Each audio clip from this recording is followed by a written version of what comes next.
Welcome, everybody, to Wager Talk Today. I'm Lawrence Presman. We got a great show lined up for you. A ton of betting information coming your way. We're going to start up with Brian Leonard. He's going to look at Boston against Houston, the hottest team in baseball right now, on a 9-1 run and favored against the Red Sox. He's also going to take apart, well, the worst team in baseball, the Chicago White Sox, and what they're going to do against San Francisco. Bryan Power after that. He's got a La Liga bet, not just any. Atletico Madrid versus Villarreal. Those are two famous teams. And he's also got an NFL win total on the Tampa Bay Buccaneers. We're going to end the show with Drew Martin. He's got something for us on the Pittsburgh Pirates game as well as the New York Mets game. Teddy Covers is my co-host. What's your big game breakdown? Big game breakdown is a big game for tonight. The Dodgers and the Mariners. We'll break that one down before this show is through. And, of course, we'll do the 6 Bs. It's Monday. We got bad beats, bad bets, and bad for the books to talk about a little recap of what happened in NFL preseason betting this past weekend. So you nailed it, Lawrence. Loaded Monday edition. Let's get right into it. Brian Leonard, welcome to the show, my friend. How's your weekend? How was your weekend? Good? It was great. I got to see my friend Teddy. We don't get to see each other very often, especially with football season coming around. We probably won't see each other for a few months. But, yeah, it was great to get together with the guys. It was the Dave Koken Memorial, and got to see Scott Spratzer, one of our former employees, and a lot of really good people. Excellent stuff. Let's get straight into it. I wish I was at the Dave Koken Memorial. I spoke to Teddy about it and Jim Feist. I heard it was wonderful. We're on a hard stop, however. So Houston minus 128 against Boston. They have owned this Boston Red Sox team, won 6 in a row, 8 of 10. How do we bet this game? Tanner Houck was having a career year going into the All-Star break, but he's regressed big time since. He's already surpassed his previous total pitches on the season by over 500 going into tonight. In fact, we see a lot of players at this point of the season where they've talked about cutting back on their amount of pitches thrown the rest of the year. So you got to keep that in mind as we go on further. He did face the Astros 2 starts back and performed very well, allowing just 1 earned run, 6 innings of work. Well, he only got 1 strikeout, and that is a concern going into this one. We feel the Astros have the advantage here, as that start was just 10 days ago. And as you mentioned, the Astros are a very hot team, and they've got a solid 108 WRC plus on the season versus righty starters. Now, his mound opponent is Yusei Kikuchi, who has been just simply terrific since coming over from the Blue Jays. In 3 starts for the Astros, he's allowed just 5 earned runs and 16.2 innings of work. He's posted an amazing 24-6 strikeout to walk ratio. Boston hit him hard in his earlier meeting this year while pitching for Toronto, allowing 5 earned runs in only 4 innings. But he did have a nice 7-0 strikeout to walk ratio in that game. So you could take more out of that than just his bad performance that he had in that earlier game. So while we're looking to fade Houck, we're looking to back Kikuchi here. And as the Astros have made some minor adjustments since the trade, and as you mentioned coming in, the hottest team in baseball, the Houston Astros, who a lot of people had said they were too old, they were done. Now they are back in first place. I believe they're up by like 4 games already. So we're going to play Houston on the rise here, and we're going to fade this Red Sox squad, who the pitching, if you remember back earlier this season, the starting pitching was terrific for the Red Sox. Not so much anymore. So we're going to fade the Red Sox, take Houston here, as Houck and Kikuchi have a nice situation where we can bet on Kikuchi and fade Houck. So I want to ask about Kikuchi's track record against the Red Sox, because obviously he's coming from Toronto, where he saw Boston on a fairly regular basis. And it wasn't just a 1 start this year against the Red Sox that was bad.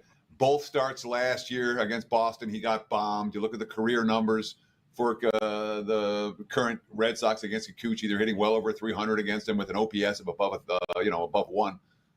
Does the career numbers worry you that Kikuchi's had a lot of problems against this particular lineup, or is the current form trump that pretty well? I'm not a big believer in pitcher versus hitter matchups. Although you are correct, he has struggled in the past against them, but it's a different management and going to a different spot. So Houston is known for being very good at finding pitchers and turning them around, very much so, like Cleveland has done in the past. Toronto, not so much. In fact, Toronto's brought in some guys this year they thought were going to help, and they really haven't done that well either. So Toronto's not a place that I would recommend young pitchers to go to because they really haven't had a lot of success from a pitching standpoint. So yeah, it's a situation here where Houston has cut into some of the things he's done. In fact, overall, if you take a look at what Kikuchi had done, even in Toronto, his base numbers were a lot better than his outputs were. So he was one of those guys that had some positive regression coming his way, and it worked out very well for Houston. Brian Leonard joining us, everyone. Exclusive handicapper at WagerTalk.com. And Brian, let's turn our attention to the Chicago White Sox San Francisco Giants game. Man, I had another shitty loss last night. I was on Oakland plus 1.5. They take it all the way into the 10th inning. And San Fran puts up 4-3 to go 4-1. And we had bases loaded, no out, and I couldn't get it in. I hope your pick does better than mine. How are you betting this game? You know, with the White Sox, Jonathan Cannon is starting to come around into his own here in his rookie season with the Sox. On the year, he's just got a 4.02 ERA, a little bit high on the whip, a 1.30 whip. But if you take a look at his last 4 starts, he's allowed just 7 earned runs in 23.2 innings of work. And he accomplished that against some good hitting ball teams, ball clubs. The Rangers, the Royals, the Athletics that you just mentioned, were a totally better offensive team than they were earlier in the season, and the New York Yankees, who we got to see last night on Sunday Night Baseball. He's not going to blow you away with a 16.2 strikeout percentage, but he is in the 67th percentile in walk rate. Chicago overall has permitted just 12 total runs in the last 3 games, playing at that red-hot Houston Astros. This is a team playing much better than they were earlier in the season. As a whole, the pitching staff has done much better as of late. Offensively, the White Sox still have a lot of holes, but this pitching staff is starting to come around, and people are starting to find out what their roles are, and I think we'll get more of that coming up tonight and through the rest of the season. And the Giants are a team that have only scored 25 total runs in their last 9 games. They're not hitting well, which was probably one of the reasons why you went against them yesterday, for good reason. Only once did they surpass tonight's team total of 4.5 runs, and they have a WRC plus of only 94 on the season versus righties. I think Cannon comes in here, shuts down that San Francisco offense that's struggling right now, and we get under that 4.5 runs for the Giants at a nice price here. That'll be my best bet on today's show. So, I mean, the White Sox are, what are they, 3-23 since the All-Star break? Yeah, 3-23, 3-24 since the All-Star break, whatever it is. And they played better of late. Yeah, they've only lost 7 of their last 9. But the problems are so numerous, but they include a bullpen that continues to get lit up. Would you be more comfortable looking at this as a first 5 type of wager with a team total, or are you comfortable with the full game under, knowing how many times Chicago's bullpen has burned their backers this year? Well, Chicago just played, I believe they played the Yankees and the Astros, 2 of the best teams in Major League Baseball, and they were able to win 2 of those games. So they're playing better ball right now. You could play that if you'd like. From a standpoint of the bullpen struggling. But I think it's the problem with Chicago has been nobody knows what their roles are. They've had like 2 or 3 guys all season long, going for the saves. They didn't have a guy in that position. Now I think they've got the 8th and 9th inning worked out. So if we can get 6 innings out of Cannon here, which, obviously is not a given, I think they're in pretty good shape. So you could play the under first half if you like. But I like the team total under for the full game here. 2 different ways to play it. I wouldn't be against the other one either. You're muted, Lawrence. I'm back. I was dealing with Oh my God, my kid. Okay, let's get over that. I have a quick question. You're for live both on of you. air. Yeah, I know. Live on air. Why aren't we just betting against the White Sox every single game? Now, I understand it's minus 200, minus 250, minus 300, minus 800. This team is down an insane number. If you bet against them on the money line all year, start to finish. Teddy? Bryan was just saying in his analysis and breakdown of the game that this is a starting pitcher who he thinks is in a good role and is worthy of a wager today, and that's why he's not betting against the White Sox. I'm not talking about this specific game. I'm talking about in general. Is this one of those typical things where we're all just overthinking this and we should just be betting against this White Sox team on a regular basis, basically blind, Bryan? If you were to bet on bad teams after they've proven to the world that they're a bad team, you've already passed up the profitability. We saw that earlier this season with the Oakland A's. Everybody thought the A's were going to be terrible, and they started lousy, and now they're a much better team.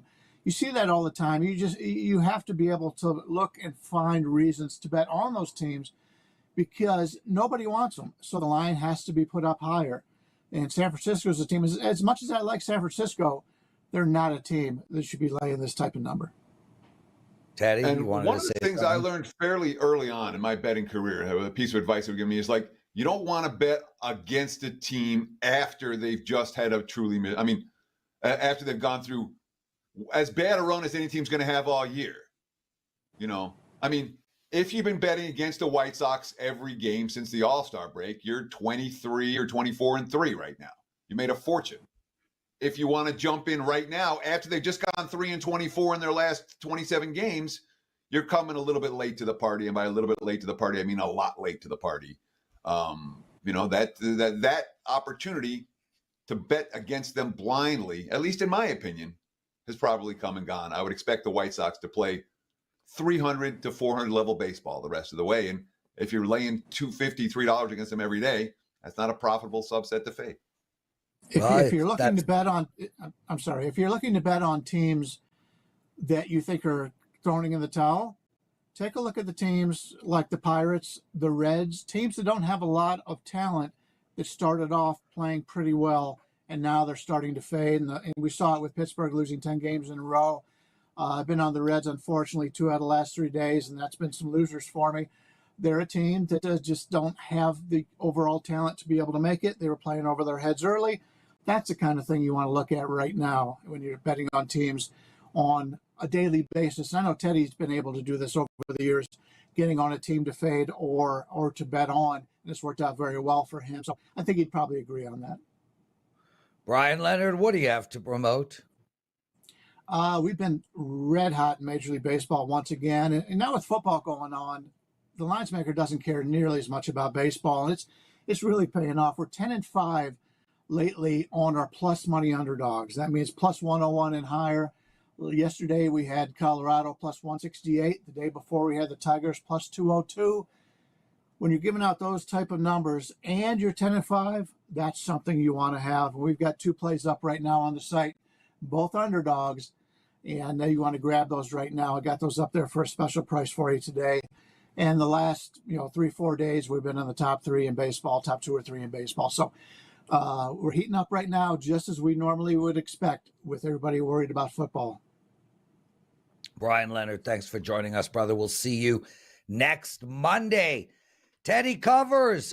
Somebody asked last Monday what the 6 B's mean. Tell us and let's go, baby. 6 B's stand for bad beats, 1, 2, bad bets, 3, 4, and bad for the books, 5, 6. It's just a little recap of what just happened this past weekend. I focused during football season on this. I could do it all year round, but the bad beats in football tend to be a little bit more fun to talk about. There were a couple of tough beats this past weekend. Let's see. The Patriots -3/3.5 against Philly. That wasn't fun if you had New England. Not like New England was a right side winner. The offense didn't move the football. But then again, Philly hadn't sniffed the end zone until the latter stage of the fourth quarter. And of course, multiple cappers at WagerTalk, myself included, had the Pats on the money line, not minus the points. Philly with the 2-point conversion after their only touchdown of the game late in the fourth. Of course, that 2-pointer was good. Philly gets the win, the cover, and Patriots backers not amused. Ravens Falcons, another 2-point conversion. This one Atlanta missed. The Falcons hadn't sniffed the end zone all day until the touchdown with 36 seconds left. That another 1-point decision. Tough if you had, that one bounced back and forth. I'll talk about that when it comes to bad for the books as well. But nonetheless, the 2-point conversion missed by Atlanta. Tough beat if you laid points with Baltimore. But that one, again, bounced back and forth across the number. When it comes to bad bets, this one really stands out. There was over money. We talked about it last week. Over money in every single week 2 preseason game. At the closing numbers, week 2 of the preseason went 14-2 to the under. Dallas and Vegas cashed overs for people who bet it early. But the only 2 games that went over the total at the close, Detroit, Kansas City, Minnesota, Cleveland. Whoever it was that was betting the over in every game off the openers last week, they did not do particularly well with those wagers. Again, 13-3 at the open, 14-2 to the under at the close. Bad bets. There was plenty of them. Giants money poured in against Houston before kickoff. Giants starters are playing. Daniel Jones got a half. Doesn't matter. The Texans are a legit preseason juggernaut. 28-10 final. Tim Boyle with a pair of fourth-quarter touchdown drives to seal it. And, of course, the Giants with not 1, not 2, but 3 fourth-quarter fumbles. Those aren't fun for G-men backers. The Chiefs. Andy Reid has done this each of the last 2 years. Said, we're going to play our starters for the full half, and then he pulled them. Chiefs, we're going to play starters for the full half. And then Patrick Mahomes was pulled after 2 field goal drives. KC bet all the way up to -9 against Detroit. Detroit resting starters. Well, Nate Sudfeld, Hendon Hooker threw for 342 yards. And the Lions won the game straight up at +9, 24-23. Carolina looked awful in the preseason debut against the Pats. But here's a rookie coach, home opener against the Jets that don't care. Well, they scored their only touchdown of the game on the final play with zeros on the clock and still lost 15-13 against the Jets. The Jets played Adrian Martinez and Andrew Peasley at quarterback for the full 60 minutes. That is not a bet-on duo. They still got the money against the Panthers. The Bills-Steelers total got steamed up, one of many, 33.5 up to 38. Russell Wilson's going to play. Well, there were no touchdowns in the game, 9-3 final. Pitt had 10 drives with Wilson or Fields at quarterback. Those 10 drives combined to produce 1 field goal. The Raiders have a quarterback competition. Money for Vegas, -3.5 to -7. They got blown out by the Cowboys. Steam for the Chargers on Saturday night. You have to fade McVay and the Rams, right? Chargers +1, -3.5. Well, the Rams had 1 touchdown drive all day. That was a big play from Stetson Bennett to J.J. Lapp in the fourth quarter, 13-9 final. Both teams no-showed, but all of a sudden the Rams 2-0 in the preseason, despite being heavy money against them in both those contests. When it comes for bad for the books, the Ravens Falcons, talked about this one, Atlanta in the middle. Atlanta but -2, Baltimore -2. The Falcons get the last-minute touchdown. The failed 2-point conversion lands right in the middle. And Ravens money line bets cash. They weren't betting Atlanta money line. Lots of Ravens money line because of the track record for Harbaugh in those games. That was not a good result for the house, landing in the middle with Baltimore money line. Seattle, Tennessee, same story. Bounce between Tennessee -2 and Seattle -2. Titans win 16-15. Both teams take the lead on long field goals in the final 2 minutes. Titans with a kick to win it. Zeros on the clock. Landing in the middle, not good for the house. Bears -3 up to -7 against the Bengals. True no-show for Cincy. 27-3 Chicago. Bettors got that one right.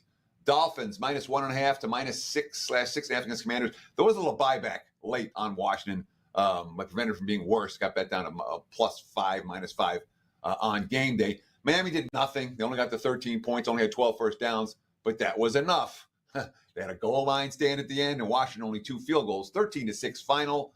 Dolphins get the money. One more bad for the books. Sunday night, one-way action. Broncos -3.5 up to -6.5 against the Packers.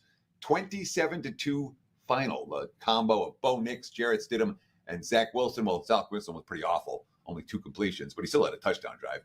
Nonetheless, that trio of QBs made their backers money against a Green Bay team that was a complete no-show. 27-2 final. Lots of Denver money, and Denver got the money. That, too, a bad game for the books. There you have it. Bad beats, bad bets, bad for the books. We'll do it again next week. Lawrence, back to you, my friend. Teddy covers. Outstanding. I love that segment. I would like to make it a little shorter. We even have someone who just wrote, and I thought we had a hard out on Mondays. My goodness. Justin P., thanks for joining us. Theo Green, Save the Clock, Javier. Love all you guys in the chat room. If you like what you're hearing, please take a minute and hit that like button. And Waj, perverted man this morning. I appreciate it and agree. Teddy, let's bring Bryan Power in. Bryan, how was your weekend, my friend? Good. It was my birthday on Saturday, Prez, so it was even better than Happy birthday to you. Oh, boy. I I'm sorry, could care Teddy. less. All right. Sorry I brought it up. No, bring it up, dude. But honestly, like, I could care less about your birthday. I could care less about Teddy's. And frankly, I could care less about mine. I'm not a birthday guy. I'm not any day guy. I like blah, blah, blah. Is this a big thing for you? No, just you asked a question, I gave an answer. And I thought it was an honest answer, how it was. You know, that's how conversation works. A man asks a question, a man gives a response, and we go from there. Okay, well, I hope you had a wonderful birthday. Your children didn't bother you. Your friends gave you love, and your wife gave you action. Well, 2 out of 3 ain't bad, as they say. So there we go. You are a married man, dude, so I can understand that. Yes. Let's get into some La Liga. It goes today. Atletico Madrid, plus 100. Is this the team we're betting, or are we taking Villarreal? We are betting Atletico today. This is a 4% client play for me. Full candor, it was a disappointing start to the soccer season for yours truly, but still a 33-17-3 soccer run. Number 1 last season. It's EPL, Serie A, La Liga. Now let's talk about La Liga. This will be my first bet in the Spanish top flight this season. It's a top-heavy league. Real Madrid, they shockingly drew with Mallorca yesterday. I know that. But they're still rightfully the overwhelming favorites to win in Spain. Behind them, there are 2 options, I think, to easily finish top 4, that being Barcelona and who I'm getting into right now, Atletico Madrid. Atletico finished 4th last year, which is actually a little low for them. I've got them as the 2nd best team coming into this season. Starting 11's a lot stronger, guys, particularly with the addition of Julian Alvarez, comes over from Man City. They also got Alexander Sorloth, who was the leading goal scorer last year for who? Villarreal. And that's obviously a big deal when last year's leading goal scorer is playing for your opponent. Even if you don't follow soccer, you can follow that concept. Sorloth was 2nd in the league last year with 23 goals. Villarreal, they also lost their top goalkeeper from last year, so they're a lot weaker. They were 8th in the league last year. That may not seem to be a big difference from Atletico's 4th place finish, but the gap was 23 points, so it actually was a pretty big difference. And I only think it grows wider this season. Atletico swept the 2 fixtures last year. They won 2-1 and 3-1. I expect multiple goals again this afternoon. That should be enough to get all 3 points. I got this at plus 111. Money's come in. We've been beating the line moves all weekend. Now we hope we get the W, but I like Atletico to claim all 3 points in their La Liga opener. Atletico Madrid worthy of a wager in La Liga action today. Let's shift our focus to the other football. That would be the NFL. And you want to talk about the Tampa Bay Buccaneers line, 7.5 wins. Tampa, the last 4 seasons, 11, 13, 8, and 9. They've gone over every year. Last year was supposed to be a collapse, and they went over again. Talk to me about the Bucs in 2024. More of the same, or are we expecting a regression? Well, when I was on the show last week and gave out Carolina over 5.5 wins, that went over so well with Prez and so many in the chat room. I thought I would decide to remind everybody that I gave that out by talking about another NFC South team. And I like under on Tampa Bay, Teddy. It's somewhat correlated, you could say, with the Carolina over bet. But you mentioned at this time last year, everyone was selling the Bucs. I came on the show around this time, and I said I was going to be back in Tampa in week 1 against Minnesota. Some of that, you want to go back and dig up the analysis, it was a desire to fade the Vikings, who'd been frauds the year before. But I thought the market was way too low, and I know it's easy to say now, but you can listen to what I had to say last year, and it'll match up. The market was too low on Tampa last year, Teddy. They'd won the division year before. You mentioned the win totals. Everyone was so obsessed about the loss of Tom Brady, but they were not losing the Brady of 2007. They lost to Tom Brady that in 2022 was a statue. He was afraid to get hit. So 6.5 was clearly too low of a total last year. Oh, by the way, they won outright in that week 1 game over the Vikings. Shockingly won the division again. I did not expect that, but I did even bet the Bucs in their wild card upset of Philadelphia. I think I broke that down on the show as well. That was their only win over a playoff team, though, all season. And here's the thing. They overachieved, obviously, specifically Baker Mayfield, who I think turns back into a pumpkin this year, guys. I mentioned last week he lost his OC, Dave Canales, who's now the head coach at Carolina. And Teddy, just conceptually, when I see a team that overachieved 1 year and they're kind of just running it back with the same roster, that is when I see regression on the horizon. You look at this Baker Mayfield-led offense last year. Not a lot of early down success. They were good on third down, but that's generally less predictive year to year than early down success rate, a metric the Bucs were 25th in last year. They had the worst rushing offense in the league, oh, by the way, as well. Games where the opponent scored 20 or more points, the Bucs were 1-6 straight up, so not built to win shootouts. Things like field goal luck, fumble luck worked in their favor last year. I would not be surprised if this team drops from first to worst in the division. They have the toughest schedule in the NFC South, so Tampa Bay under 7.5. Love the plus money price on this one. This is my favorite under on the board for NFL season win totals. So when we talk about Tampa and what happened last year, all right, you're saying, yeah, this is the team that overachieved last year, and they're just basically running it back. But they're running it back with a win total of 7.5, not with a win total of 9.5. You know, they could be a losing team and still cash over bets this year. How confident are you, even with regression, that the betting markets haven't over-adjusted this number down? Because it feels to me like, once again, this year, just like last year, there's not much respect for this team in the offseason betting markets.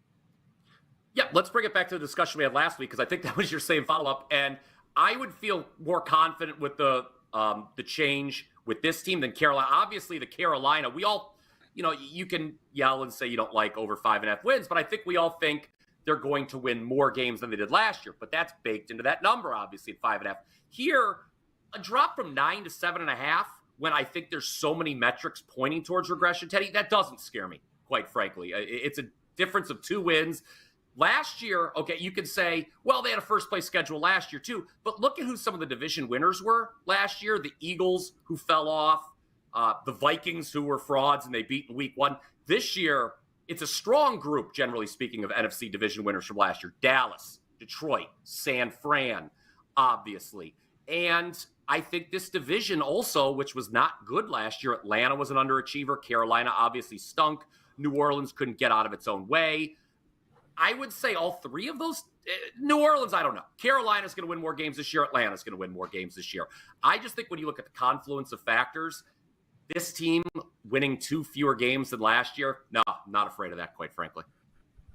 Bryan Power, I was against your Carolina play last week. I love this play. I think Tampa Bay is going to end up being one of the worst teams in football. I agree with you on Baker. And it's not even Baker. I don't see many weapons around him.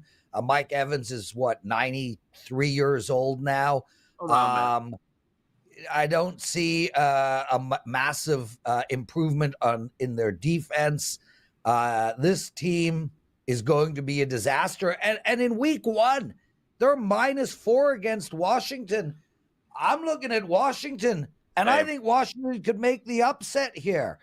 There's no reason this Washington team can't go in and beat this Tampa Bay team in Tampa Bay straight up. Great pick, Bri. What do you have to promote? I tell you what, I love when we agree, Prez. We started a little shaky here on the show today, but we ended like friends. What do I have to promote today? Talk about win totals. I do have a 5% college football win total up for sale right now at my page. I've been giving out win totals, both NFL and college, all summer long here on WagerTalk TV, not just this show, but the Power 5, the Morning Wager, along with Mark Zinno. This is by far my favorite, obviously. That's why I made it a 5% max bet. We're 70% with 5% college football plays going back to December of 2022. For today, I already gave you one of my plays. It was in soccer. I have a baseball play. You asked how my weekend was, Prez. I did win my only baseball play over the weekend. It was on the Texas Rangers in a miracle late inning comeback yesterday. This one, I don't think we're going to have to sweat out as well. 71% with plays rated 4% or higher on the diamond in August. So I love this one. Again, a 4% best bet. Awesome stuff, Bryan Power, everyone. 14 minutes left in the show. We got a hard stop on Mondays. Why? Because Teddy and Drew have the opening line report at 1 p.m., and it is one of the best shows you will hear. It's spectacular. We'll talk to Drew and Teddy about that in a sec. Theodore, it's time for your big game breakdown. Big game breakdown. Let's talk some MLB for Monday night. The Dodgers and the Mariners in LA. Right now, look at the WagerTalk free live odds screen. I'm seeing the Dodgers anywhere minus 130, minus 135. Split total in this game. They're 8s, juice to the over. They're 8.5, juice to the under. And I'm going to make a case for the underdog in this ballgame, Seattle. Dodgers have injury problems right now, real injury problems. All right, yes, they had a winning road trip. They closed it out with a 2-1 victory yesterday against St. Louis. But, again, they scored 2 runs in that ballgame. They scored 2 runs on Saturday. They scored 4 runs or less for the last 5. And, oh, by the way, Freddie Freeman just smashed up his finger. Doesn't look like he's going to be able to go today either, leaving a struggling lineup without one of their key bats. The Tyler Glasnow injury really messed up LA's bullpen. They've been dealing with bullpen games on a regular basis since, for most of the season. Then they lost another starter. And what happened this past week was basically using every pitcher they can use. So there's a staff that's dealing with injuries everywhere, starters and bullpens. They used all the key bullpen arms yesterday, closing out that 2-1 victory. And Gavin Stone's not eating innings. 7 starts since the beginning of July. He has 0 outs recorded after the 5th in 6 of those 7 starts. The Dodgers only 2-5 in those ball games. And again, the bullpen behind him, he's not going to eat innings, and that bullpen behind him is fried. LA is playing now for the 11th straight day, banged up starting staff, multiple bullpen games. Lineup's not hitting. This is not a team that should be chalking this ball game. Brian Woo's eating innings, man. 7, 7, and 6 2/3 in 3 August starts. 92 pitches or less each time. The Mariners 4-1 in his last 5. Seattle's bats got on track yesterday, scored 10 runs in Pittsburgh. 4-game winning streak, then a 5-game skid, then one yesterday. I think we ride him again today. Give me Seattle at the plus price in LA with Woo on the hill, and look for the Mariners to emerge victorious. Dodgers, false favorites in this one. There's your big game breakdown. Back to you, Mr. Prez. I'm still mad at Seattle, Teddy. My last show last week was on Wednesday. I had my first 5% play of the year in baseball. It was on Seattle and Brian Woo. The handicap was perfect. I said Brian would go 7 innings and not give up a run. That is exactly what happened. And yet we lost that game in the extra innings. It's just been one of those baseball seasons for me, man. Every game I'm picking right, and things are just going wrong. But as I have said to head office, it's a good time for a slump, given that it's summertime, and now we're approaching some NFL and college football. So move on. Drew Martin joining us. Drew, you ready for Teddy? You ready for the 1 p.m. spot? Oh, yeah, man. We're teeing it up here shortly, but always good to be on with you as well, Prez. And like always, a new Monday to my friend TC. So hopefully you boys are doing good. Thanks for having me. No worries. So for the people who've never heard the opening line report, Teddy, what are they going to hear? Why should they tune in? So we do it every Monday, 1 o'clock Eastern, 10 a.m. Pacific. And Drew and I go through each and every game on the board for the next week. We talk about where the line opened, where it could move, what my power ratings number. I'll give pertinent quotes, stuff that I saw from games this past weekend. And we go through all 32 teams, all 16 games every week. It's quick hitters. It's fast-paced, but it is detailed with a ton of info. And certainly once the regular season starts, we do a lot of, do we want to bet this now? Do we want to wait till later in the week? We talk about where the money is coming. In the preseason, we can't do that. So in the preseason, I focus more on which team / coach is showing signs they're going to show up this next week and which ones aren't. So I try to read the tea leaves in that regard. And of course, we've gotten great feedback on that show, great viewership on that show, great comments and on YouTube on that show, and a whole lot of views. So if you haven't seen it, check it out today or any Monday. And of course, it's archived 24/7 on the YouTube page at WagerTalk. WagerTalk's YouTube page, which has 160 something thousand subscribers. 165. Did we get there? 160. Yeah, go ahead, Teddy. I was asking if we got to 165. You were trying us to get to 165 last week. We got to 165. Now that handsome Drew Martin is on, we should go to 170 within minutes. And you're right about the opening line report. And man, during the regular season, that's probably one of, if not the most important shows to watch. So I can't wait for the regular season and to watch the two of you do your thing. And Drew, I think I have the same hat as you. I don't know where it is, but I'm pretty sure I have the same hat as you. Okay, let's get into it. We got Pittsburgh. The Pirates, 2-8 in their last 10, playing Texas, 3-7 in their last 10. We had Brian Leonard talk about betting against the Pirates conceptually, a team that has given up. How are you attacking this game? Well, I guess we could attack it by, conceptually looking to bet against the Texas Rangers, a team that has given up on the season. So we'll go head to head here with my good friend Brian Leonard, who, by the way, I respect his opinion on the diamond, but hey, that's what makes a market here, guys. So we report, you decide. I actually like this guy Ortiz on the hill for the Pirates. I know of recent he hasn't been as good, but he was a bullpen arm that turned starter, the 25-year-old Dominican. He actually faced a tough schedule. When you look at the lineups he faced the last few times out, he went back-to-back against the Padres, which is never really a good situation for a starting pitcher. Seeing him that second time around, plus the Padres smash righties. And he was also back-to-back against the Arizona Diamondbacks. So it's like 2 straight times around, he went against the same lineup twice. So I actually think he's going to have a better start here. And he's up against the Texas Rangers lineup that hasn't been doing much offensively. Plus the fact, kind of conceptually speaking, going against the Texas Rangers here, there's rumors coming down the stretch, the defending World Series champions in this season has just not been there. They're likely not making the playoffs, and they got a lot of money due to some of their big name players. And they're talking about just dropping them and, paying the little tax that you have to pay just so they can save money for next season. I wouldn't blame them. Business is business. But at the same time, it comes down to betting these teams down the stretch. And sure enough, the Rangers are 6-16, their last 22, 3-9, their last 12. You touched on some of that, Prez. Overall, I think this Rangers team is really a fade. Plus the fact you look at their bullpen, they got a bunch of guys that were in like double and triple A, kind of trying to eat innings, and they just named their starter, Dane Dunning. He does not go very deep into games. So we're likely going to get a lot of these relief arms.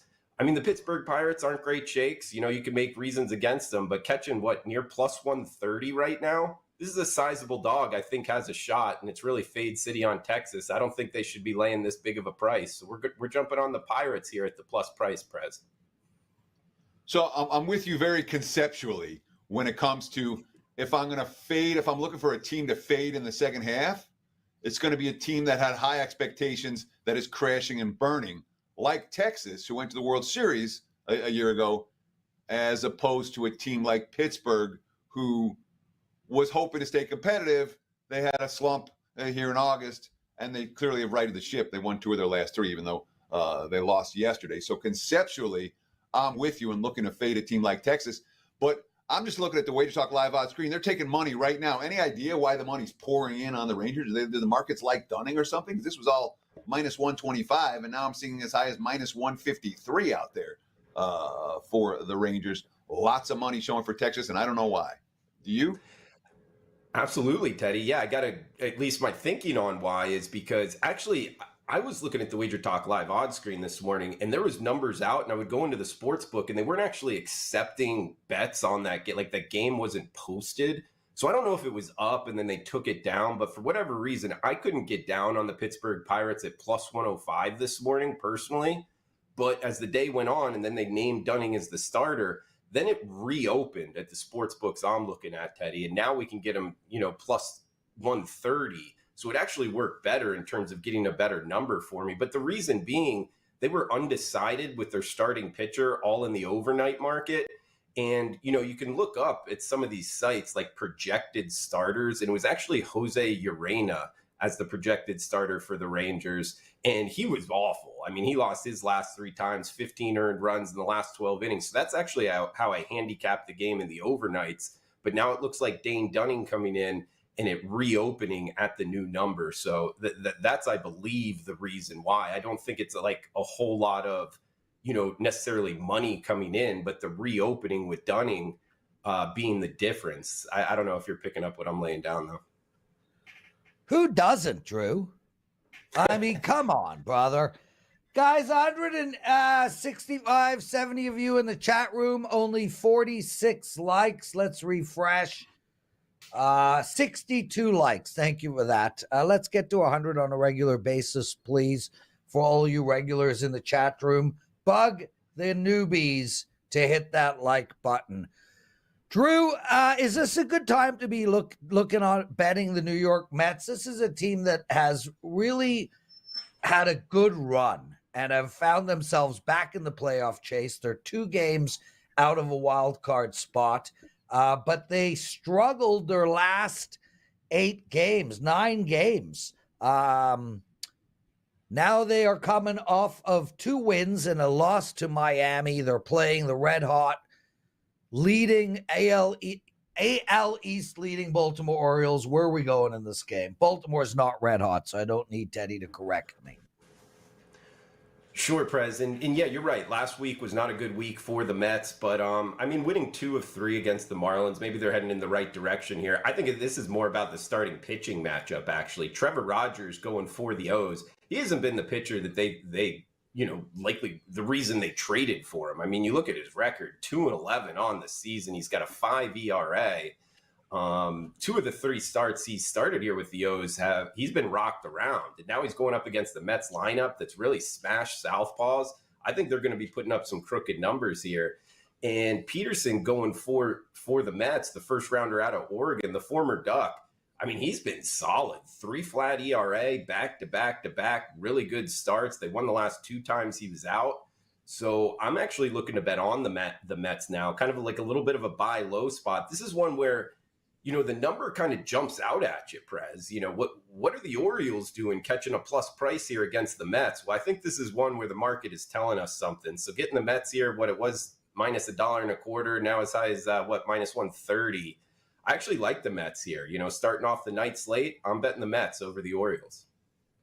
Look for Peterson to get the job done for the New York Metropolitans in MLB betting action for Monday night, says Drew Martin. Drew, what do you have to promote over at WagerTalk.com?